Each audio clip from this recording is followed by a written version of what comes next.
আসার আগে 4টা জিনিসকে তোমার বন্ধু হিসাবে কবরে নিয়ে আসো, অথবা 4টা পুঁজি তুমি কবরে নিয়ে আসো, তাহলে তুমি কবরের জীবনে শান্তি পাবে। 1 নম্বর হইল ইযা উযিয়াল মাইতু ফি কবরিহি জাআল কুরআন। 1 নম্বর হইল তুমি 1 নম্বর যে পুঁজি নিয়ে আসবা সেটা হইল জাআল কুরআন, কোরআন। মনে রাখবেন 1 নম্বর পুঁজি কি? কোরআন। ওয়াসসালাতু আন ইয়ামিনিহি, 2 নম্বর হইল নামাজ। ওয়াসসিয়ামু আন শিমালিহি, 3 নম্বর হইল রোজা। ওয়াসাইলুল হাসানাতি ইনদা রিজলাইন, আর 4 নম্বর হইল যাবতীয় নেক কাজ, দান, সদকা। এই 4টা পুঁজি নিয়ে তুমি কবরে আসলে কবরের জিন্দেগিতে তুমি শান্তি পাবে। সুবহানাল্লাহ। কয়টা পুঁজি? 4টা। এটারে পুঁজিও বলতে পারেন, বন্ধুও বলতে পারেন।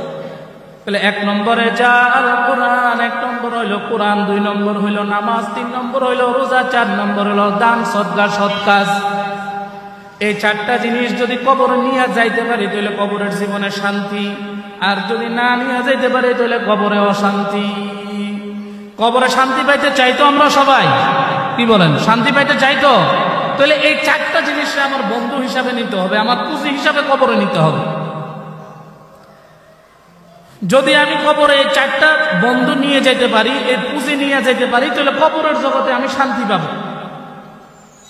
হাদিস শরীফের মধ্যে আছে, মানুষকে যখন কবরে রাখা হয় তাহলে কবরে রাখার পরে জাআল কুরআন ইনদা রাসিহি, কুরআন তার মাথার কাছে এসে দাঁড়ায়। সুবহানাল্লাহ। কুরআন তার মাথার কাছে এসে দাঁড়ায়। 2 নম্বরে ওয়াসসালাতু আন ইয়ামিনিহি, 2 নম্বরে নামাজ তার ডান দিকে চলে আসে। সুবহানাল্লাহ। ওয়াসসিয়ামু আন শিমালিহি, 3 নম্বরে রোজা তার বাম দিকে চলে আসে। ওয়াসাইলুল হাসানাতি ইনদা রিজলাইন, 4র্থ নম্বরে সৎ কাজগুলি, দান সদকাগুলি তার পায়ের সামনে চলে আসে। সুবহানাল্লাহ। ওই এই 4টা আমল মুর্দাকে 4 দিক থেকে বেশ করে রাখে, ঘিরা রাখে, যাতে কোনো দিক থেকে কোনো আযাব না আসতে পারে। সুবহানাল্লাহ। এই জন্য এই 4টা আমল আমরা সাথে নিয়ে যেতে রাজি আছি তো ইনশাআল্লাহ? আল্লাহ আমাদেরকে তৌফিক দান করুক, সকলে বলি আমিন। কিতাবের মধ্যে একটা ঘটনা আছে, বাদশাহ হারুনুর রশিদের নাম শুনছেন না আপনারা? বাদশাহ হারুনুর রশিদ।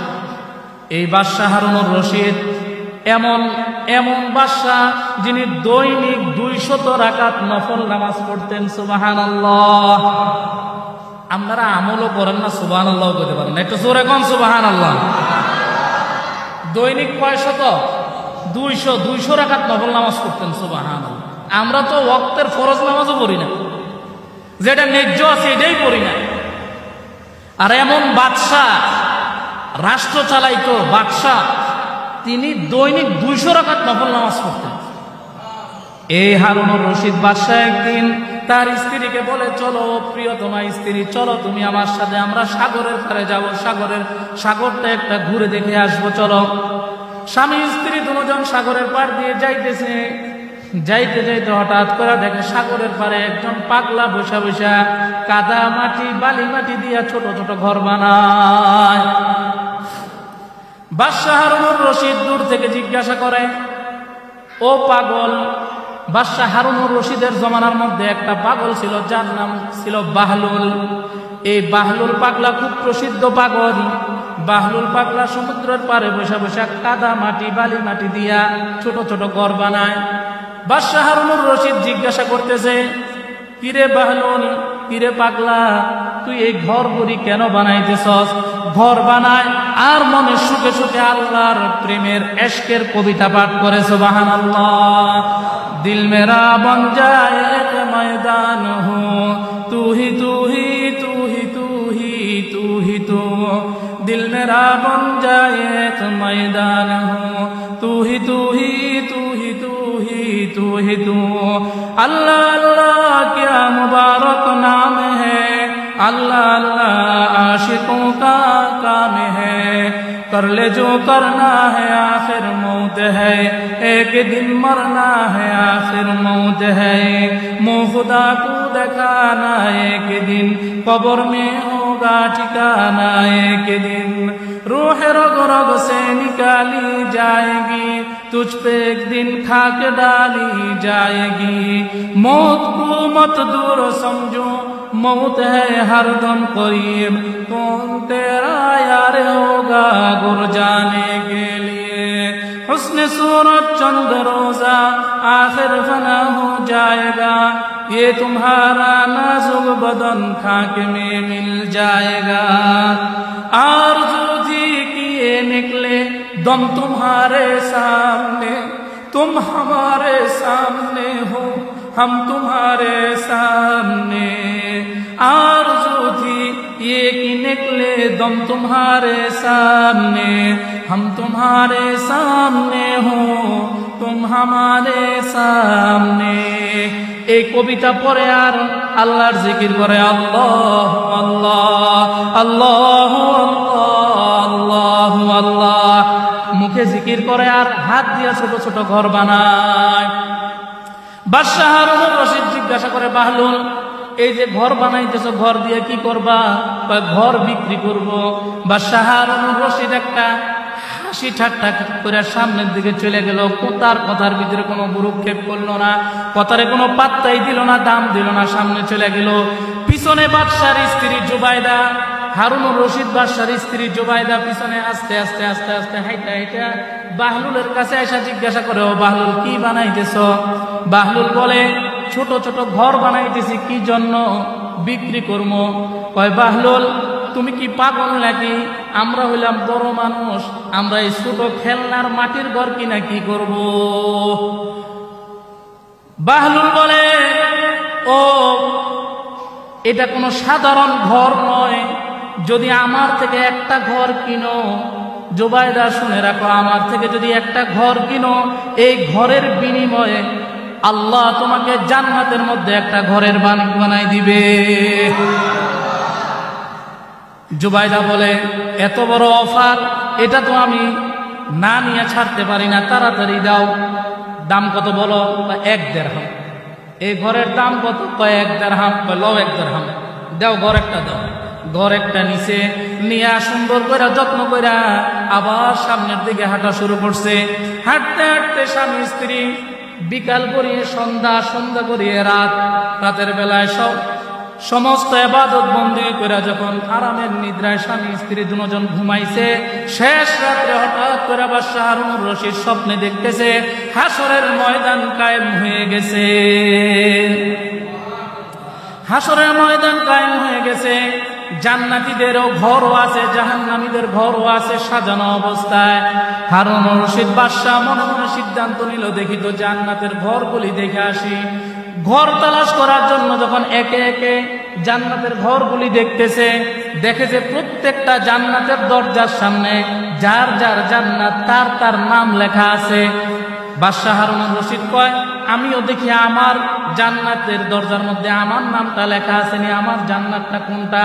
খুঁজতে খুঁজতে যায় দেখে যে একটা জায়গার মধ্যে লেখা আছে জুবাইদা।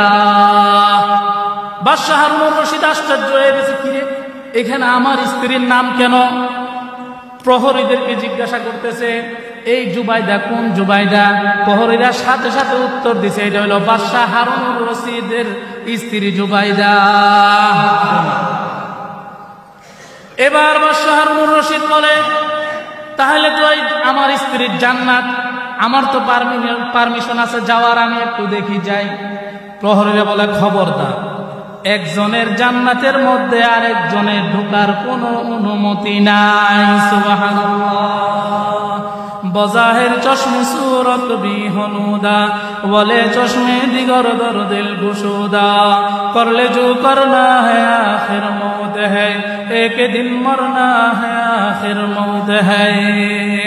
বাদশাহ হারুনুর রশিদ বলে, আমি একটু যাই দেখে আসি। প্রহরীরা বলে, না না, এই জান্নাতে আপনার ঢোকার অনুমতি নাই। শেষ পর্যন্ত নিরুপায় হয়ে বাদশাহ জিজ্ঞাসা করে, আমার স্ত্রী জুবাইদা কোন আমলের বিনিময়ে জান্নাতটা পাইছে একটু কও না। এবার ওই প্রহরীরা বলে, গতকালকে যে সাগরের পাড়ের মধ্যে একটা পাগল বসে বসে ঘর বিক্রি করতেছিল, তোমার মনে আসেনি? ওই যে ঘর বিক্রি করতেছিল, তোমার কাছে এটা পেশ করা হয়েছিল, তুমি খরিদ করো নাই, কিন্তু তোমার স্ত্রী জুবাইদা 1 দিরহাম দিয়ে একটা ঘর কিনা নিছে। ওই যে ঘর কিনা নিছে, ওই ঘরের বিনিময়ে আল্লাহ তাকে এই জান্নাত দিয়েছে। সুবহানাল্লাহ।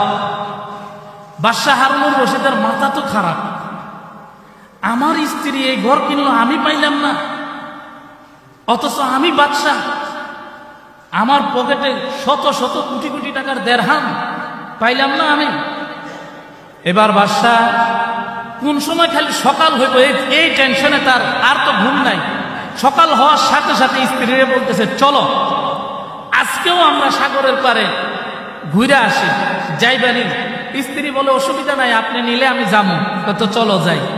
বাদশাহ হারুনুর রশিদের মনে মনে তো ওই পাগলার আজকে কিনালাম।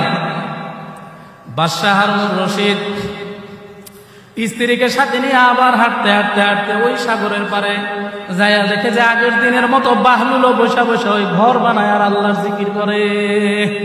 বাহলুলকে দেখেই বাদশাহ হারুনুর রশিদ খুশিতে আত্মহারা। আজকে কিনা লেবো জান্নাত। যাইয়া বলতেছে, কিরে বাহলুল, কি অবস্থা, কেমন আছো? আজকেও ঘর বানাইতেছ? বাহলুল কোনো কথা শুনে না, বাহলুল নিজের কাজ করতে আছে। অনেকক্ষণ পরে জবাব দেয়, কি হয়েছে? আপনি প্রতিদিন কালকেও আয়সা বিরক্ত করছেন, আজকেও আয়সা বিরক্ত করতেছেন, ব্যাপারটা কি? কয়, কিরে বাহলুল, কথার সুর তো চেঞ্জ হয়ে গেছে। গতকালকে ছিল নরম, আজকে এত গরম কেন? কয়, আজকে গরম থাকার কারণ আছে। আচ্ছা যাক, তোমার কারণ তোমার কাছে রাখো, আমার কাছে ঘর বিক্রি করবানি? কহা করবো। দাম কত? দাম হলো তোমার রাজ্যের যত ঘর বাড়ি সয় সম্পদ যা আছে তোমার, তার সবগুলি এক পাল্লায় দিমু, আরেক পাল্লায় আমার এই ঘর উঠামো।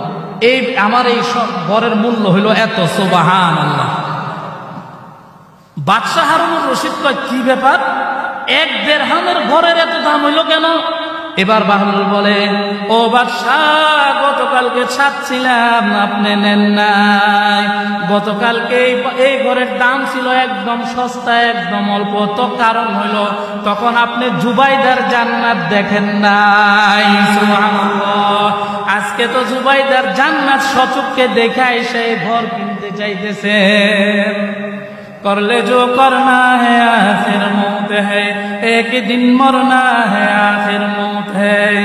অতএব যে জান্নাত চোখে দেখা হয়ে গেছে, এর মূল্য যতই দেন ততই কম হবে, ঠিক কিনা? এই জন্য এই জান্নাতে আপনারা যাইতে রাজি আছেন তো ইনশাআল্লাহ?